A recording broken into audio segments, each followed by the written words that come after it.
Akkam jirtu daawwattoota OBN har'a sagantaa addaa dirree kubbaa Osfaanaarraa isinii qabannee dhiyaanneerra. Osfaanaa jechuun afaan Oromootiin waldaa kubbaa kan kaaba Ameerikaa jechuudha. Har'a torban kana Minnesota keessatti yeroo 23ffaaf natti fakkaata yoon hin dogoggorre as magaalaa Oromiyaa xiqqoo Minnesota keessatti ta'aa jira. Har'a sagantaa addaa kana keessatti namoota asitti hirmaatan yaada isaanii gaafachuudhaani akkasumas waa'ee qophii kana laayivii isinii dabarsina. Egaa ani anneetu sagantaa kana isinii jalqabee lalistuuf talileen immoo irra deemanii waa'ee sagantaa kana waa'ee Osfaanaa waa'ee uummata Oromoo isteeta adda addaarraa dhufuudhaani magaalaa biyya USA alaarleen asitti dhufanii torban kana waliin dabarsaa jiru. Torban kun immoo ispoortii qofa osoo hin ta'in qophii adda addaatu deemaa ture. Fashion show sagantaa dargaggoota walgahii adda addaa waan Oromoo laalu waan eenyummaa keenya ilaalchisu waan hedduutu dhiyaataa ture. Har'ammoo nugaa bakka kubbaa dirree kanatti argamne akka bakka jirtanitti warra biyya alaa jirtan biyya keessa jirtanis isteeta adda addaa jirtanis daawwattanii fi sagantaa addaas ni qabannee dhiyaanneerra nu waliin turaas ni jenna. Egaa gara dirreetan isin dabarsa.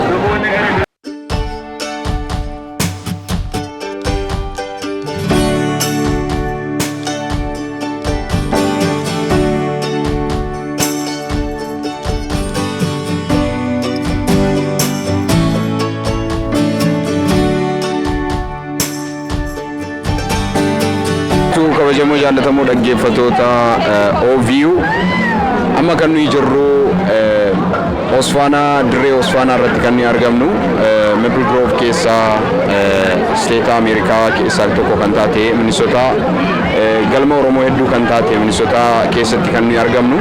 Samson Marqostu na wajjin jira.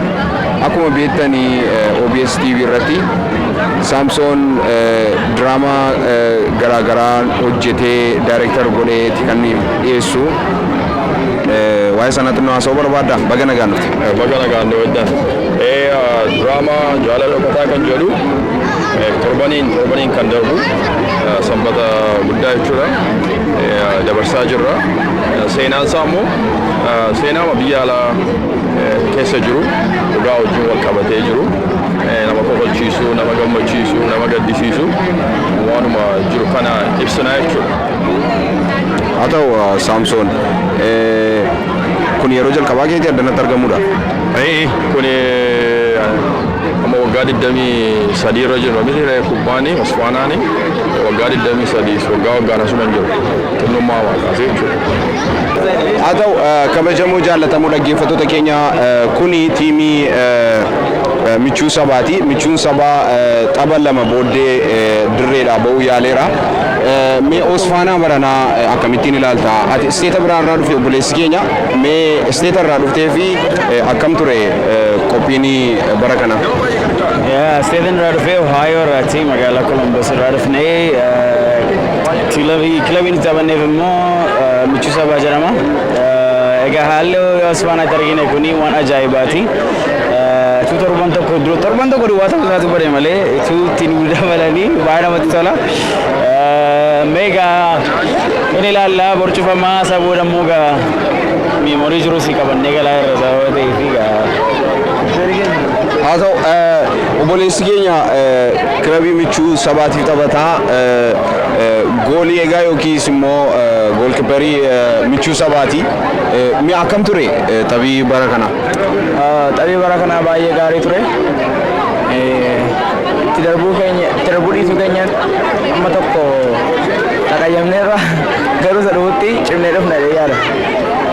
Haa ta'u jabaadhaa bara gaarii isiniif hawwinaa isteeta irraa dhuftanittis nagaa keenya himaa jabaadhaa. Obboleettiin keenyas isteeta biraa irraa dhuftee Osfaanaadhaa fi mee isteeta irraa dhuftee fi maqaa kennutti himu? Excited tateerti waa'ee qophii kanaa. Yeah, like the football thing. Yep, I'm excited. Oh, are you excited about the soccer? Yeah, the soccer. My bad. Okay, what do you want to say to our audience? What should I say? What should I say? What do you think about the whole? Yeah, it was so fun. Yep, so fun. She enjoyed it. Asal kau boleh tinggi Oromoota danatti dhufanii afaan wallaalan keessaa ishee tokkodha. Kabajamoo jaallatamoo dhaggeeffattoota keenya ammas iddoo biraadha kan nuyi argamnu asuma Osfaanaadha hin baane. Mee waa'ee iddoo kanaatii fi maqaa kee? Akkuma beekamtu maqaan koo Taaddasee Lammaa Urgaan jedhama. Kanan dhufe Noorz Daakotaadha. Isteetii Noorz Daakotaati. Kaayyoon anas dhufee fi qabeenya naannoo Oromiyaa keessatti argaman iddoo seena qabeessa akkasumas madda turistootatii fi uffata aadaalee godinaalee Oromiyaa qabduu fi bineensotaa fi gaarreewwan Oromiyaa keessatti argaman hundumaa beeksisuudha jechuudha uummata as jiranii fi akkasumas immoo haalii biyya alaatiif jechuudha. Haa ta'u wantoota inni dhiyaasaa jiru keessa wantooti baay'ee nama mararan baay'eetu jiru. Haa ta'u malee waa'ee kanaan si gaafachuu barbaade waa'ee kanaa waan jettume yoo qabaatte fi gatii isaa nutti himi jechuudha. Kuni bineensonni naannoo Oromiyaa keessa jiran keessaa jechuudha. Paarkii Awaash keessa kan jiru jechuudha kuni gareedhaan kan jiraatanii isaan kun yoo amma kunuunsinee madda turizimii irraa arganne GDP biyyattii illee guddisuu danda'a jechuudha kun. Kana qofa odoo hin ta'in turistoonni biyya ollaati kan deeman biyya keenya akka dhufaniif maal gochuu qabna? Bineensota garaagaraa hin qabnaan biyyootaan biraatti hin argamne jechuudha. Oraaksi kun kan jennu jechuudha. Kana kan biraa gadamsa baddaa yookiin niyaalaa kan jennu kun gadamsa baddaa yookiin niyaalaa kan paarkii Baalee keessatti kan argamu Diinshoo keessatti kan argamu jechuudha. Isaan kunis biyya keenya keessatti qofa kan argamanidha jechuudha. Kanarraa yoo sirriitti kunuunsinee bineensota kana rakkoo adda addaa irraan ga'uu baanne madda turizimii irraa argachuu dandeenya jechuudha. Kam jirtu daawwattoota ofii har'a sigaanii itti fufnee jirra gaaffiif deebii keenya asoo Osfaanaa jirra amma kan booddeetti argitan kana dizaayinerii kana kan isheeti isheenii waa'ee dizaayinii kanaa isinitti himti. So can you explain? So I guess what I do is I just create custom Ada clothes. I sew myself. I also draw myself. So I make custom-made T-shirts, custom-made Ada clothes. So today, what we brought today as a representation of our brand is just some modern Ada dresses, some older style Ada dresses, some jewelry, and some T-shirts. That's about it about our brand. We do have like kids clothes as well, some other accessories such as shoes. We did have custom hats too that we did pre-orders and things like that, but then those all kind of got taken. So do you guys have a store? Or? Oh no, this is just more of a, I don't know how to explain it. It's more of a Online?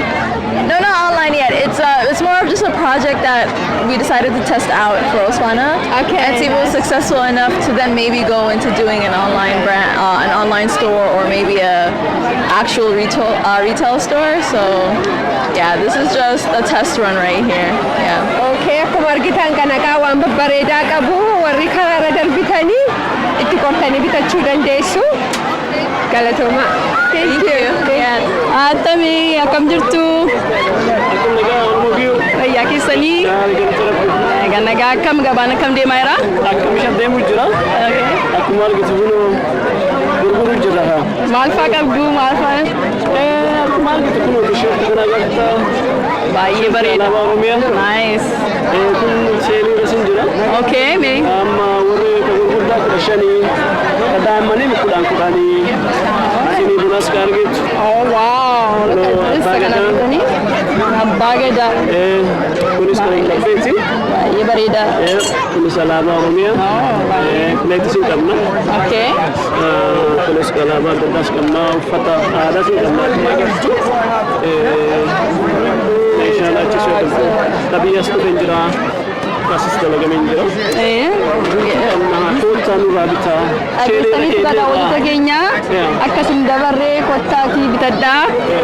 Baay'ee bareeda, baay'ee nama gammachiisa. Waggaa meeqaa fi kan itti duukaa jirtu? Waggaa 5. Waggaa 5. Waaw, yaa. Promooshaa fi Baay'ee gaarii baay'ee nama gammachiisa. Eessi goona ishi galatooma. Ulfaadhaa sinisi fayyaa ta'a. Qophiin keenya itti fufee jira kabajamoo daawwattoota Oromoo Viyuu amma kan nuyi argamnu lafa itti baay'isaa afaanii yookiis immoo abaa'oo saapoorti gochuudhaaf iddoo isaan itti wantoota garaagaraa alaabaa garaagaraa gurguranidha. Baay'isaa mee maqaa keetii fi waan hojii irra jiru kan nuuf ibsi. Maqaan koo Baay'isaa Garbiin jedhama. Hojiin irra jiru kun egaa akkuma argitu dunkaanni nuun jala dhaabannee jiru kun of ibsa. Hojii utubaa qabsoo bilisummaa Oromoo kan ta'e yeroo dheeraadhaa fi waan kana hojjetaa jirra. Kanaaf iddoo kanatti dhuftanii argitanii fayyaa ta'aa galatoomaan jedha. Mee Baay'isaa maal jetta waa'ee guyyaa har'aa waa'ee Osfaanaa ilaalchisee tiishartii garaagaraa gurguraa jirtu. Mee waa'ee wanta kanaa nuuf ibsi gabaabsi. Ayyee Osfaanaan akkuma beekamu waggaatti torban tokkoo fi uummata Oromoo kaaba Ameerikaa fi akkasumas Kanaadaa biyyoota adda addaa jiran walitti fidee kan bashannansiisudha. Torban kuni torban Oromoo jedhamee beekamas magaalaa Lakkuu keessatti. Nunis immoo torban Oromoo kana keessatti waan Oromoo gargaara jennu waan faaya adda addaa alaabaadhaan faayamee akkasumas tiishartii wayaa aadaa kan qabsoo uummanni keenya biyya keessaa bifa adda addaan godhaa jiru kan gargaaru nullee yeroo itti lafarratti hojjennudha. Kanaaf torban bareedaadhaan jedhan. Haa ta'u ulfaadhu hojii itti jirtullee itti fufii jabaadhu maqaa daawwattoota keenyaatiin si galateeffanna. Galatoomaatillee. Attam jirtu kun OVU irraati. Waan gochaa jirtan himuu dandeessu? Himuu dandeenya baay'ee galatooma. OVU irraa dhuftanii waan hojjechaa jiru nu gaafachuu keessaniif. Akkuma asirratti argitan maqaan kuni dhaabbata fayyaati. Oromiyaa Rural Health jedha. Wanti nuti hojjennu baadiyyaalee Oromiyaa keessatti deemnee iddoo tajaajilli fayyaa hin qaqqabnetti tajaajila fayyaa kennuudha. Fakkeenyaaf amma kana uummatuma keenyatti agarsiisuuf meeshaan akkanaa biyya keenyatti keessumaa baadiyyaatti rakkisaadha. Nama fincaanii UTI waan akkasii dhibee akkasii qaqqaban nama fincaa'uu hin dandeenye kan ittiin fincoofsisanii fakkeenyumaa fi hospitaalota keenya keessatti wantoonni akkanaa akka salphaatti argamuu hin danda'anii meeshaalee qoricha akkasii fakkeenyaaf wanti nuti goonu asii dooneeshiniidhaan kan argannu dooneeshiniidhaan kan bituu dandeenyu binnee baadiyyaa biyya keenyaa deemnee tajaajila fayyaa kennuudhaaf waan kana immoo uummata keenya haala jiru kanatti caala beeksisuuf as jirra jechuudha. Baay'ee galatoomaa dhugaa waan gaariidha. Dhugaa namootatti kana beeksisuunis baay'ee barbaachisaadha. Namni hundumtu gargaaruu irra jira. Dhaamsi kiyyaa baatii ja'a keessatti deemuuf qophoofneerra. Baatiin ja'a jechuun Jaanuwaarii Feebruwaarii 2020 doktoroota garaagaraa fudhannee ni deemna. Biyya kanarraa doktoroota 7 qabna fi narsoota wal keessa. Enduras irraa doktora Alkaaniin nu dhufa. Keeniyaa irraa doktora 2tu dhufa. Doktora tokkoo fi faarmaasistii tokko Yugaandaa fi Taanzaaniyaa irraa. Maqaa keenyatu Oromiyaa Health Initiative jedha malee doktoroonni keenya yookaan ogeeyyiin keenya biyyoota garaagaraa irraa dhufu internaashinaaliidha jechuudha. Sababiin kana argachuu ittiin dandeenye meedikaal daayireektariin Oromiyaa Rural Health nama biyya kanaati organizeeshinii guddaa qabdi. Keeniyaa keessaa kiliinikoota 2 fi orfaneejii tokkoo fi cheerchii tokko kan school baayibul school tokkos ni qabdi. Biyyoota garaagaraa deemtee nama hojjettuu fi organizeeshinii guddaa wajjin warra hojjettudha. Carraan ittiin arganne carraa guddaadha. Osoo uummanni keenya immoo kan Minisootaas ta'e naannoo biraa jiraatu Oromiyaa Health yookaan jedhee yoo nu quunname yookaan Oromiyaa Health@gmail.com jedhee yoo nu quunname gargaarsa barbaadu gochuu ni danda'a.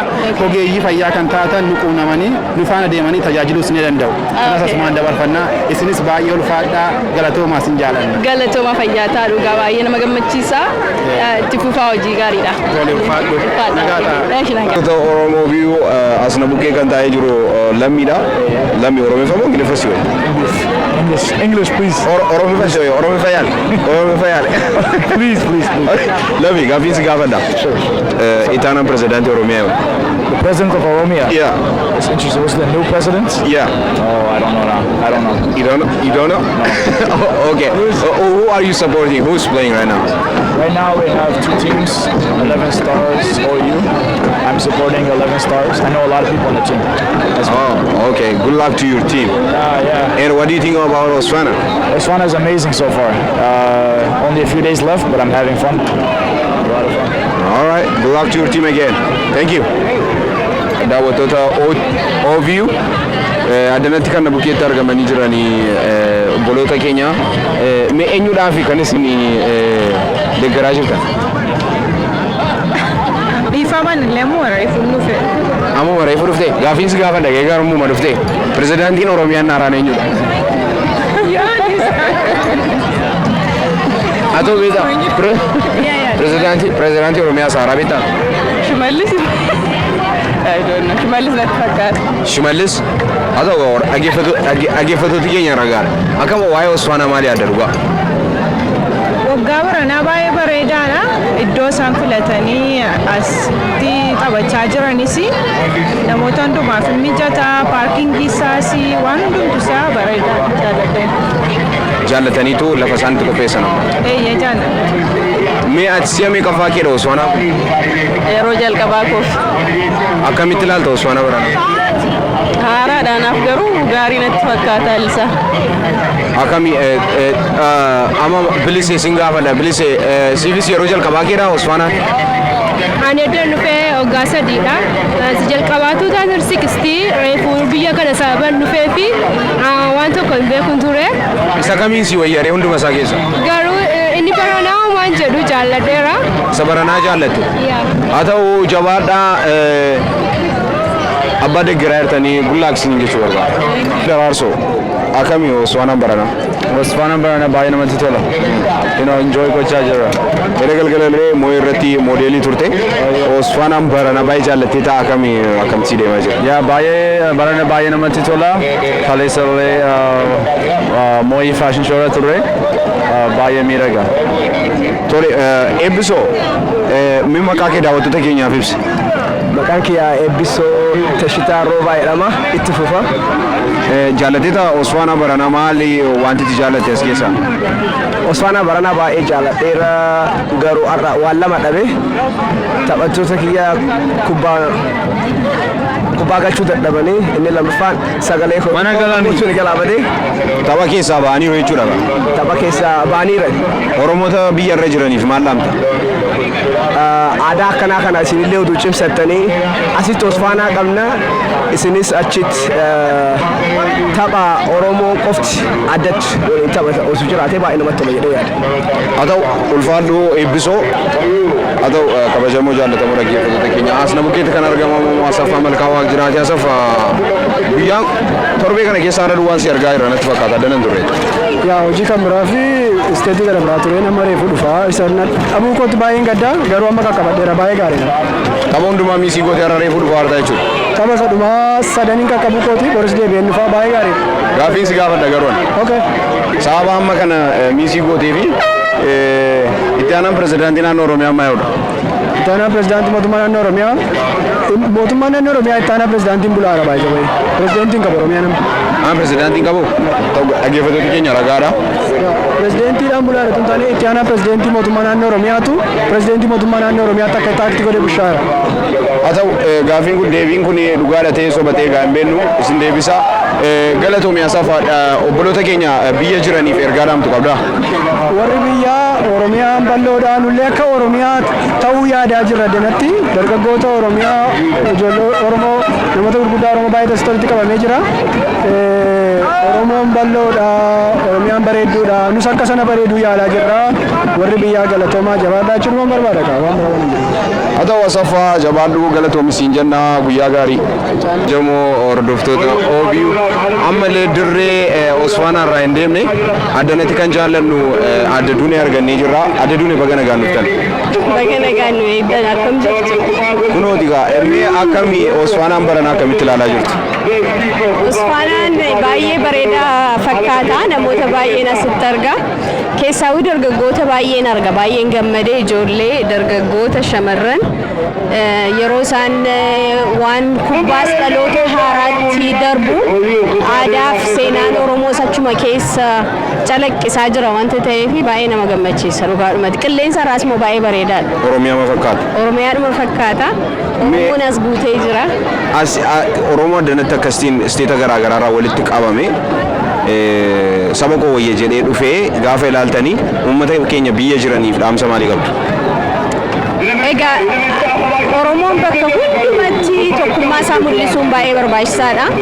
Keessattuu yeroo ammaa kana tokkummaan Oromoo kan yeroo kamiirra caalaa baay'ee barbaachisaadha. Kanaaf addanattis Oromoon tokkummaa sana mul'isuudhaaf kan inni bakka adda addaarraa baasii adda addaa baasee bakka kanatti walitti dhufe egaa fakkeenyuma kana biyyattis akkuma kan hojiidhaan mul'isuudha gara caalu walitti dhufnee teenyee nyaannee dhugnee qabannee gargar deemuu osoo hin ta'in hojii qabsoo Oromoos bilisummaa Oromoos achi butuu danda'u sanarratti Oromoon tokko ta'ee yeroo hundumaa wajjin hojjechuun baay'ee barbaachisaadha.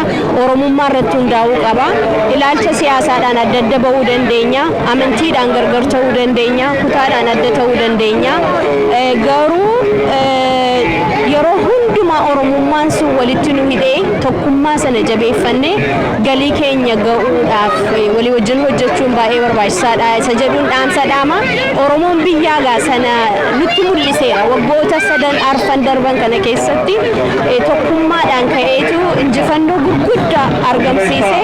Injifannoon sun iyyuu asitti Oromooti baay'inaan akka walitti dhufan, baay'inaan akka walii wajjin hojjetaniti haala aanjessisa. Durii irra caalaa natti fakkaata akka amma sila na gaafatte isa biyyaatu asitti hojii guddaa hojjeta. Innasiis biyyattiin hojjeta garuu jabinni inni biyya keessaa sun dhugaadhumatti hunda keenyaaf hamilee guddaa hamilee waan nu ta'uudha. Kanaaf jabaachuun nurreera tokkummaa keenya irratti hin jedhaan garaagarummaa keenya dhiphisuu dirqamuma nutti ta'a. Haa ta'u kabajamoo adda Dunee Silgaa OVU kabajanii sababa waan tokko waa'ee saba keenya saba jettanii fi galati keenya guddaadha ulfaadhaa waraabulaa. Baay'ee ulfaadhaa isinis jabaadhaa. Aanni addanatti deebi'ee argee aanni akkamitti deemaa jira taphi kun? Baay'ee bareedaatti deemaa jira. Akkuma argitu gammatuuta lamatu taphataa jira. Atis akkamii sagantaan akkamsii taa'ee jira? Har'a sitti kenneetaniin taa'ee ilaalaa jira. Har'a xabuma tokkollee ilaaluudhaaf carraan arganne akkas ta'uu isaatu beekee maayikii inni sirkaan fuudhuun ture sila. Akkamii eenyudha kanatti eenyutu injifataa jira? Biyya jiru carraa arguu waan kana laayivii akka laalu gochaa jirta kanaaf hojii guddaatti jirte jechuudha. Akkamii OVU keessatti akkati yeroo baay'ee irra deddeebitee wantoota barumsa ta'an baay'ee dhiyeessaa jirtu hunduma keenyaaf beekamaadha. Mee ayyaana kana ilaalchiftee saboota keenya biyya jiranii fi addana jiranii Oromoon walii keenya wayya jedhee akka kanattiin gaafa addanatti wal argu sitti maaltu sitti dhaga'ama? Maaliif sagantaan keessan tokko keessuma hinaaffaa guddina aartii Oromootiif qabdan irraa kan maddeedha. Kanaaf gaafa akka kanattiin teessee Oromoo walii wajjin agartu maanni wanti yaaddu? Baay'ee sitti tola akkuma ati jette dhimma hawaasummaa kunis dhimma hawaasummaa Oromoo laallata. Biyya ambaa keessatti Oromoo bifa akkanaatiin dhufee wal ga'ee waan gaarii kan ispoortiin kun walitti si fida miti waan hawaasummaa keessa tokkodha. Walitti dhufu qofa osoo hin ta'in wal baree afaansaa aadaasaa eenyummaasaa agarsiisee adda deema. Kanaaf nuufi warra biyya ambaa kana baay'ee bubbullee fi Osfaanaan kun waan guddaadha. Waggaa eegdeetu dhufa. Isteeta adda addaa deema yeroo baay'ee. Garuu yeroo baay'ee as Minisootaatti ta'a. Sababni isaa Minisootaa Oromootu baay'ata. Oromiyaa xiqqoodha jennee miti. Namnis fira isaas ilaallachuu asumaan dhufa. Yeroo biyya kan biraa isteeta biraa deemtu garuu namni baay'een hin jiru. Bakka jirullee numa jira.